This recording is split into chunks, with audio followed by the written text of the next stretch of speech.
J'ai eu un mal de dos assez soudain, et alors qu'à la base, j'ai pas mal au dos. Je ne souffre pas de problème au niveau de mon dos. Et au bout de... voilà, ça s'est passé très rapidement. Je me suis retrouvé par terre, les pompiers qui sont venus me chercher et tout. Je me suis retrouvé à l'hôpital, à la clinique après.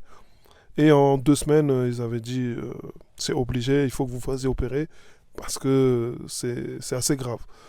Donc, pendant cette période-là, c'est vrai que on le dit tout le temps, mais parfois on vit pas les choses en profondeur. Vraiment, pendant cette période-là, je ne pouvais pas marcher parce que les nerfs étaient tellement écrasés que je ne pouvais pas m'asseoir et encore moins marcher. Donc, c'est dans ces moments-là que tu te dis, Subhanallah, ça vrille en quelques secondes. Qui que tu sois, soit sportif de haut niveau, soit milliardaire, soit je ne sais qui, tu perds tes capacités. T'imagines, pour moi, pour moi, je marchais, mais normal, enfin, je prenais ça pour acquis. Subhanallah, pendant, je crois, 5 6 jours, j'ai pas marché. Et subhanallah, on s'en rend pas compte. Quand tu perds ça, c'est, c'est ouf, c'est ouf. Franchement, c'est pour ça qu'on le répète.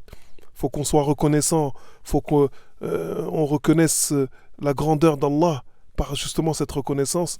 C'est que chaque chose, subhanallah, c'est incroyable. Vous imaginez, ça me fait penser à quoi? Vous imaginez certains, pardonnez-moi de parler de ça, mais c'est juste pour qu'on se fasse l'image. Certains, pour aller aux toilettes, pour faire leurs besoins, ils ont besoin d'une sonde. Soit une sonde urinaire pour les urines, ou une sonde pour les selles. Subhanallah, on s'en rend pas compte.